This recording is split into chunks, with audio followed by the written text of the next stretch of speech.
warahmatullahi wabarakatuh. Perkenalkan, nama saya Siti Nurwinda. Saya di sini akan mempresentasikan tentang bab verba atau fiil yang artinya kata kerja demi memenuhi tugas ujian akhir semester yang diampu oleh Dr. Muhammad Syarif Hidayatullah MHum, mata kuliah pengantar linguistik Arab. Baiklah, adapun pengertian dari verba yaitu adalah jenis kata yang mengandung makna perbuatan atau aksi yang bukan sifat ataupun kualitas. Atau secara singkat, verba itu adalah kata kerja.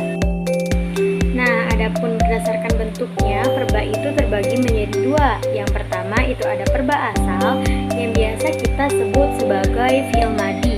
Dan yang kedua itu ada verba turunan yang biasa kita sebut sebagai fi'il mudhari'. Adapun verba asal yaitu pengertiannya adalah kata kerja yang dapat berdiri sendiri. Contohnya seperti khalaqa dan khofa, yang mana khalaqa ini adalah kata yang dapat berdiri sendiri tanpa tambahan apapun. Dan perlu teman-teman ketahui bahwasannya verba asal ini dia memiliki makna lampau, yang mana arti dari kata khalaqa tadi artinya adalah telah menciptakan, dan khofa artinya telah takut, yang mana kata khalaqa dan khofa memiliki makna masa lampau atau masa lalu. Nah, yang kedua itu ada verba turunan. Verba turunan itu adalah verba yang telah mengalami afiksasi. Apa sih itu afiksasi? Afiksasi sendiri adalah penambahan huruf di awal ataupun di akhir kata yang bisa mempengaruhi makna kata tersebut. Contohnya seperti yashrahu dan yu'azibu, yang mana asal kata yashrahu di sini adalah syaraha dan yu'azibu asal katanya azaba. Kata yashraha dan yu'azibu dia telah mengalami afiksasi, yaitu penambahan huruf mudhari'ah di awal yaitu huruf ya, yang mana huruf ya ini dapat mempengaruhi makna kata tersebut. Selanjutnya, berdasarkan pola kata, verba dan proses perubahannya dapat dikelompokkan menjadi dua. Yang pertama itu ada infleksi atau yang biasa kita sebut tasrif lugawi, dan yang kedua itu ada derivasi atau yang biasa kita sebut tasrif istilahi. Nah, yang pertama itu ada infleksi atau tasrif lugawi. Sesuai dengan namanya, lugawi berasal dari bahasa Arab yang memiliki arti bahasa.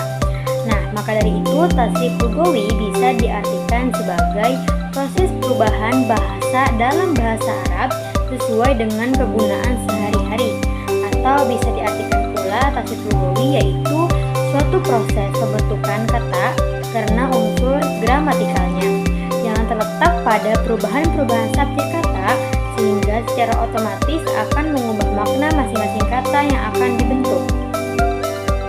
Nah, infleksi tersendiri terbagi menjadi dua. Yang pertama ada infleksi pada verba perfektif atau pada fi'il madi, dan yang kedua itu ada infleksi pada verba imperfektif atau pada fi'il mudhari'. Yang pertama itu ada infleksi pada verba perfektif atau pada fi'il madi. Nah, infleksi pada verba perfektif atau pada fi'il madi ini terjadi apabila verba tersebut disandingi oleh sufiks pronomina terikat. Nah, sufiks tersendiri artinya adalah penambahan imbuhan di akhir kata yang mempengaruhi makna atau mengubah makna kata tersebut, yang berupa pronomina terikat atau dhamir mutasil. Di sini contohnya nasara, nasara, nasaru, nasarat, nasarata, nasorna, nasorta, nasortuma, nasortum, nasorti, nasortuma, nasortunna, nasortu, nasorna. Nah, semua contoh yang saya sebutkan tadi merupakan contoh dari infleksi pada verba perfektif karena kata tersebut telah disandingi dengan sufiks yaitu penambahan imbuhan di akhir kata, yang mana asal katanya nasoro bisa menjadi nasoru, nasorot, nasorota, nasorna. Nah, proses seperti itulah yang disebut sebagai infleksi pada verba perfektif atau pada fi'il madi. Nah, infleksi yang kedua itu pada verba imperfektif atau biasa kita sebut fi'il mudhari'. Adapun infleksi pada fi'il mudhari' atau pada verba perfektif ini terjadi apabila verba tersebut disandingi dengan konfiks. Apa itu konfiks? Konfiks itu adalah penambahan di akhir kata yang disebut dengan sufiks dan penambahan di awal kata yang disebut sebagai prefiks, di mana prefiks dan sufiks ini muncul secara bersamaan. Nah, adapun contoh infleksi pada verba perfektif pada kategori orang ketiga tunggal maskulin itu ada yansuru, orang ketiga tunggal feminim itu ada tansuru, orang ketiga dual maskulin ada yansuroni, orang ketiga dual feminim itu ada tansuroni, orang ketiga jamak maskulin itu ada yansuruna, orang ketiga jamak feminim itu ada yansurna, orang kedua tunggal maskulin ada tansuru, orang kedua tunggal feminim itu ada tansurina, orang kedua dual maskulin ada tansuroni, orang kedua dual feminim itu ada tansuroni, orang kedua jamak maskulin itu ada tansuruna, orang kedua jamak feminim itu ada tansurna, dan orang pertama tunggal itu ada anak, ansuru, dan orang pertama jamak ada nansuru. Selanjutnya, proses perubahan pola kata verba yang kedua itu ada derivasi atau yang biasa kita sebut tasrif istilahi. Tasrif istilahi yaitu proses pembentukan kata-kata baru atau proses perubahan morfemis yang bisa menghasilkan identitas morfemis yang lain. Contohnya di sini seperti wadoa, dia bisa menghasilkan identitas morfemis yang lain seperti wadoa artinya meletakkan, do letakkanlah, maudiun posisi, dan wadiun orang yang meletakkan. Nah, proses seperti inilah yang disebut sebagai derivasi. Nah, derivasi tersendiri itu terbagi menjadi 4 pola. Yang pertama itu ada verba trikonsonantal tak berimbuhan atau yang biasa kita sebut sulasi muzarot. Yang kedua ada verba trikonsonantal derivatif atau yang biasa kita sebut sebagai sulasi mazid. Yang ketiga ada verba kuadrikonsonantal tak berimbuhan atau rubai muzarot, dan yang terakhir itu ada verba kuadrikonsonantal derivatif atau yang biasa kita sebut rubai mazid. Nah, yang pertama itu ada derivasi verba trikonsonantal tak berimbuhan atau sulasi mujarot. Secara bahasa, sulasi mujarot yaitu adalah fiil yang terdiri dari 3 huruf, ditentukan oleh vokal kedua pada verba tersebut apakah berbunyi a, i, atau u. Dengan kata lain, konsonan kedua selalu disandingi vokal yang merupakan pembeda makna. Nah, yang pertama itu ada pola verba trikonsonantal tak berimbuhan atau sulasi muzarot. Itu ada yang vokal keduanya berbunyi a, itu ada 3 pola, yaitu ada fa'ala yaf'ilu, fa'ala yaf'ulu, dan fa'ala yaf'alu. Contohnya seperti fa'ala yaf'ilu, doroba yadribu, fa'ala yaf'ulu, nasara yansuru, fa'ala yaf'alu, fataha yaftahu. Nah, yang mana kata tersebut mengandung makna aktivitas fisik yang berupa verba transitif dan intransitif. Nah, adapun yang vokal keduanya berbunyi i itu ada 2 pola. Yang pertama pola fa'ila yaf'alu dan yang kedua ada fa'ila yaf'ilu. Contohnya seperti hamida yahmadu dan hasiba yahsibu, yang mana pola ini mengandung makna aktivitas fisik, kognisi, dan mental. Nah, untuk vokal keduanya yang berbunyi u itu ada 1 pola, yaitu pola fa'ula yaf'ulu. Contohnya seperti hasuna yahsun, yang mana pola ini mengandung makna kepemilikan. Selanjutnya ada derivasi verba trikonsonantal atau yang biasa kita sebut sulasi mazid. Nah, sulasi mazid sendiri secara bahasa, sulasi artinya 3, mazid artinya tambahan.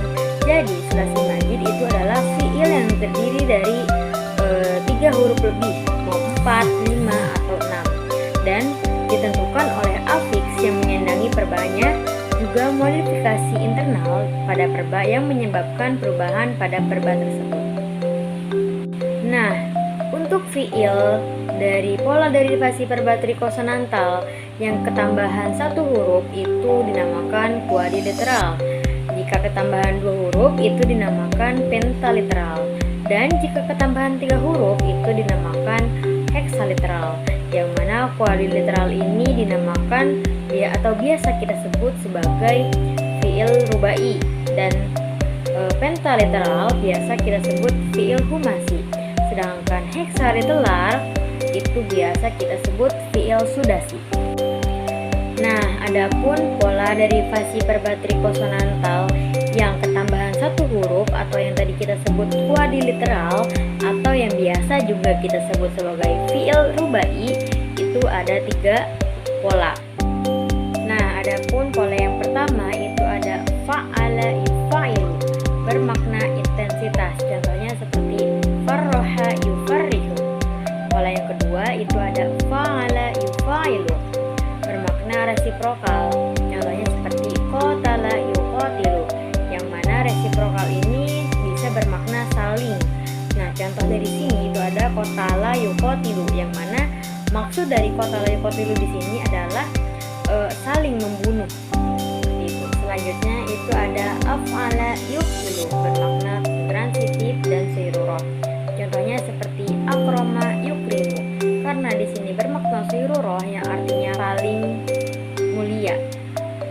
Nah, selanjutnya ada pola derivasi perbateri konsonantal yang ketambahan dua huruf atau yang disebut sebagai pentaliteral atau yang biasa juga kita sebut sebagai fiil humasi.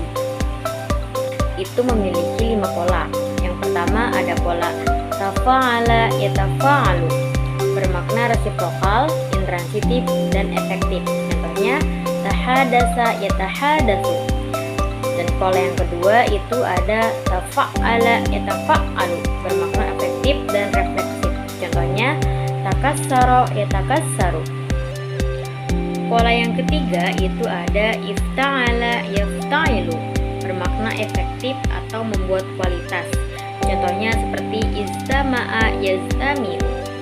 Dan pola yang keempat itu ada infa'ala yanfa'ilu, bermakna resiprokal dan refleksif. Contohnya inkasara yankasiru. Dan yang terakhir itu ada if'alla yaf'allu, bermakna penyangatan. Contohnya ihmarra yahmarru, yang artinya merah sekali. Nah, adapun untuk pola derivasi perbateri konsonantal yang ketambahan 3 huruf atau yang biasa kita sebut fiil sudasi atau heksaliteral itu memiliki 4 pola. Yang pertama ada istafala yastafilu, contohnya istaghfara yastaghfiru, yang mana istaghfara yastaghfiru ini bermakna meminta. Dan pola yang kedua itu ada if'au'ala yaf'au'ilu, bermakna penyangatan. Contohnya isyausyaba ya'syausyibu. Dan pola yang ketiga itu ada if'alla yaf'allu. Contohnya ihmarra yahmarru, bermakna penyangatan. Dan yang terakhir dari pola derivasi perbateri konsonantal yang heksaliteral itu ada if'awwala yaf'awwilu, penyangatan untuk intransitifnya. Contohnya i'law wa ta' ya'lawit. Nah, selanjutnya ada derivasi kuadri konsonantal tak beribuhan atau yang biasa kita sebut rubai muzarad. Nah, rubai muzarad sendiri secara bahasa yaitu adalah rubai 4. Jadi fiil yang terdiri dari 4 huruf atau verba yang memiliki 4 konsonan sebagai akar. Adapun pola untuk verba kuadri konsonantal tak berimbuhan ini hanya memiliki 1 pola, yaitu pola fa'lala yufa'lilu.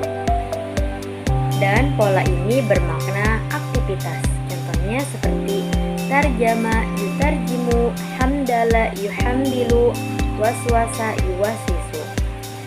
Tapi perlu teman-teman ketahui bahwasanya pada derivasi verba kuadri konsonantal tak berimbuhan ini tidak hanya memiliki pola aktivitas, dan juga derivasi verba kuadri konsonantal tak berimbuhan ini bisa bermakna sering. Contohnya pada ayat Al-Quran surat An-Nas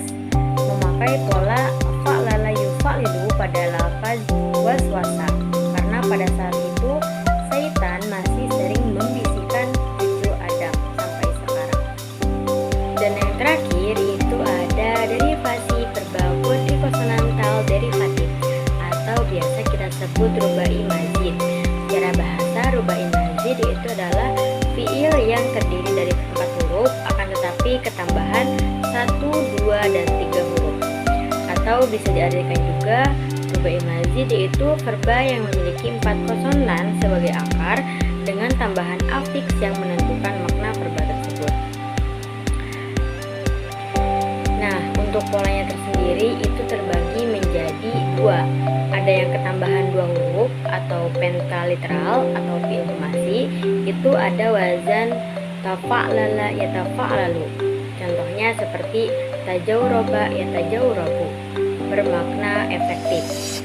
Nah, untuk yang kedua itu penambahan 3 huruf atau yang biasa disebut fiil sudasi atau heksaliteral. Itu ada 2 pola. Yang pertama pola if'alala yaf'alu, bermakna penyangatan, contohnya seperti iksha arro yaksha irro. Dan yang kedua itu ada if'anlala yaf'anlu, bermakna mubalaghah, contohnya ihranjama yahranjim. Alhamdulillah, mungkin cukup sampai di sini saja presentasi saya tentang verba atau fiil atau kata kerja untuk memenuhi tugas ujian akhir semester. Mohon maaf apabila ada kesalahan. Wassalamualaikum warahmatullahi wabarakatuh.